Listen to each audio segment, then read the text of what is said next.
जियांगशी फूहान को मिलने के लिए बुलाती है। फूहान आता है और कहता है कि तुमने मुझे मिलने के लिए क्यों बुलाया। जियांगशी कहती है कि मैं चाहती हूँ कि तुम किडनी डोनेट की सच्चाई जानने में मेरी हेल्प करो।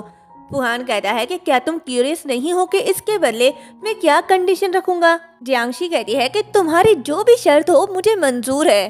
फूहान कहता है कि तुम मेरी क्या हेल्प कर सकती हो, तुम्हारा जियांग ग्रुप तो फू चैन ने बर्बाद कर दिया। इसके अलावा क्या तुम फू चैन से 10 साल से प्यार नहीं करती, तो ये सब क्यों कर रही हो। जियांगशी कहती है कि इससे कोई फर्क नहीं पड़ता कि मैं उसे 10 साल से प्यार करती हूँ। उसने मेरे और मेरे डैड के साथ जो कुछ भी किया उसके बाद से अब वो प्यार नहीं रहा। फूहान कहता है कि मुझे तुम्हारा ये एटीट्यूड पसंद आया। ठीक है, मैं तुम्हारे लिए उसे चेक करूंगा, लेकिन तुम्हें फू ग्रुप को पाने में मेरी हेल्प करनी होगी। फूहान से मिलने के बाद जियांगशी घर आती है और चोरी छुपके फू चैन के स्टडी रूम में जाकर उसका लैपटॉप ओपन करती है और पासवर्ड लगाने लगती है, पर एक भी पासवर्ड सही नहीं लगता। तो वो कहती है कि मुझे इसका पासवर्ड नहीं पता तो कंपनी के सीक्रेट्स कैसे जान पाऊंगी। फिर वो फाइल्स देखने लगती है, तभी उसे एक फाइल मिलता है और वो उसकी पिक्चर्स ले लेती है। नेक्स्ट डे फूहान जियांगशी के कहने पर लैपटॉप ले आता है। जियांगशी कहती है कि मैं कोई ना कोई रास्ता निकाल कर फू ग्रुप के सीक्रेट्स तुम्हें ला कर दूंगी, तुम्हें जल्द से जल्द सच सामने लाने में मेरी हेल्प करनी होगी।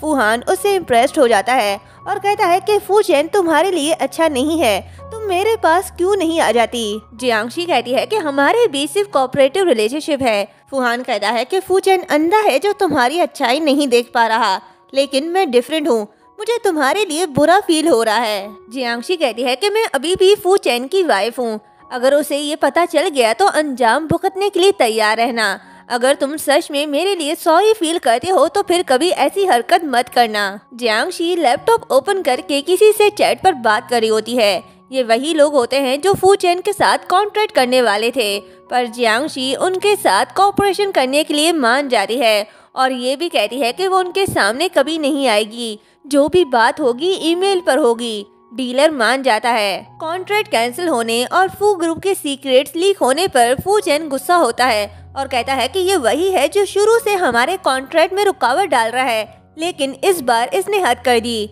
असिस्टेंट कहता है कि मैंने पता करवाने की कोशिश की पर कुछ भी पता नहीं चल पाया, इस बार नुकसान बहुत बड़ा है।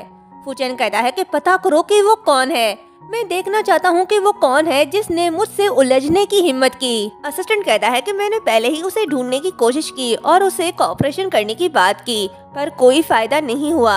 आज तक किसी को पता नहीं चल पाया कि वो कौन है, बस यही पता चल पाया है कि ये किसी इंटरनेशनल मास्टर का काम है और नुकसान पहले ही हो चुका है, इसे ठीक करने का कोई रास्ता नहीं, हमें बोर्ड ऑफ डायरेक्टर को एक्सप्लेनेशन देनी होगी।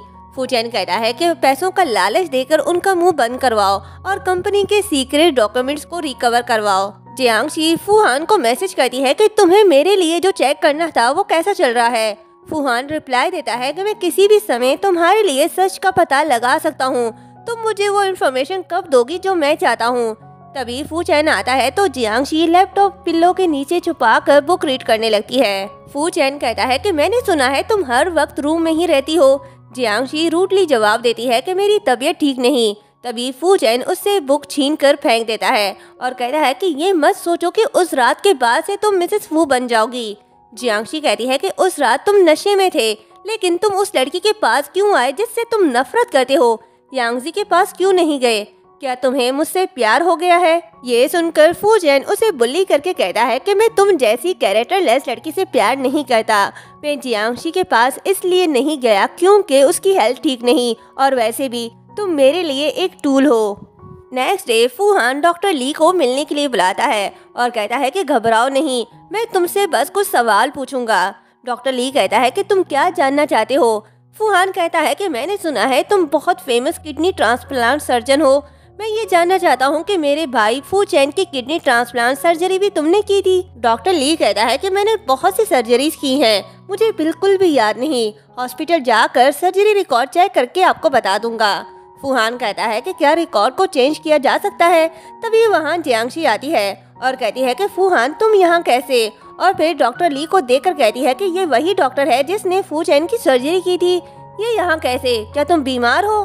डॉक्टर ली बिना कुछ कहे वहाँ से चला जाता है। फूहान उसे कहता है कि तुम जैसी चालाक लोमड़ी से बात करना मुझे पसंद नहीं, पता नहीं फू चैन को तुम में क्या पसंद आ गया।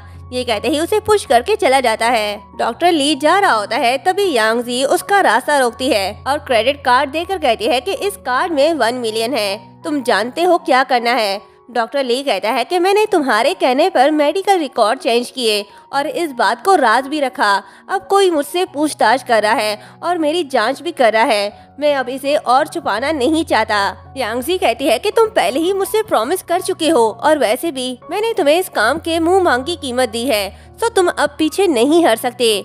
डॉक्टर ली कहता है लेकिन मिस्टर फू मेरे पीछे पड़े हैं। यांग जी कहती है कि क्या तुम मुझे धमकी दे रहे हो। डॉक्टर ली कहता है कि आज नहीं तो कल सच सबके सामने आ जाएगा। यांग जी उसके मुंह पर कार्ड फेंक कर चली जाती है। डॉक्टर ली से मिलने के बाद यांग जी मास्क पहनकर माफिया बॉय के पास जाती है और उसे पैसे देकर कहती है कि मैं तुम्हें एड्रेस सेंड कर दूंगी, कल तुम्हें वहां जाकर किसी का कार एक्सीडेंट करना है, बाकी पैसे काम करने के बाद तुम्हें मिल जाएंगे। ये कहते ही वो उसे जियांगशी की पिक्चर दिखाती है। माफिया बॉय मान जाता है। नेक्स्ट डे यांग जी फू हाउस आती है और जियांगशी से कहती है कि तुम तो सच में खुद को फू चैन की वाइफ समझ बैठी हो। जियांगशी कहती है कि क्या तुम यहाँ मुझे जलील करने आई हो।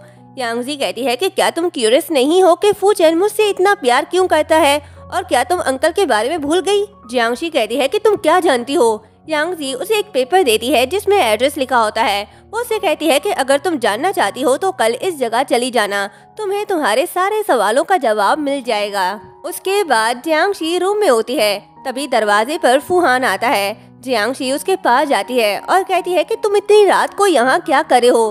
फूहान कहता है कि तुम्हारी याद सता रही थी इसलिए तुम्हें देखने आ गया।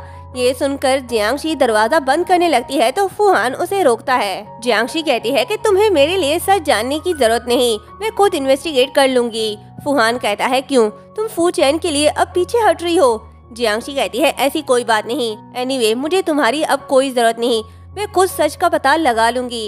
ये कहते ही उसके मुंह पर दरवाजा बंद करके चली जाती है। नेक्स्ट डे जियांगशी यांग जी के बताए हुए जगह पर जा रही होती है, तभी फू चैन उसे देख लेता है और उसे फॉलो कर रहा होता है। वहाँ पहुंचकर जियांगशी यांग जी को कॉल करके कहती है कि मैं पहुंच गई, तुम कहाँ पर हो। यांग जी कहती है कि बस कुछ देर इंतजार करो। तभी सामने से कार आती है और जियांगशी का एक्सीडेंट करके चली जाती है और यहीं पर ये पार्ट एंड होता है। 不要理妈，别太担心了，我先去办事。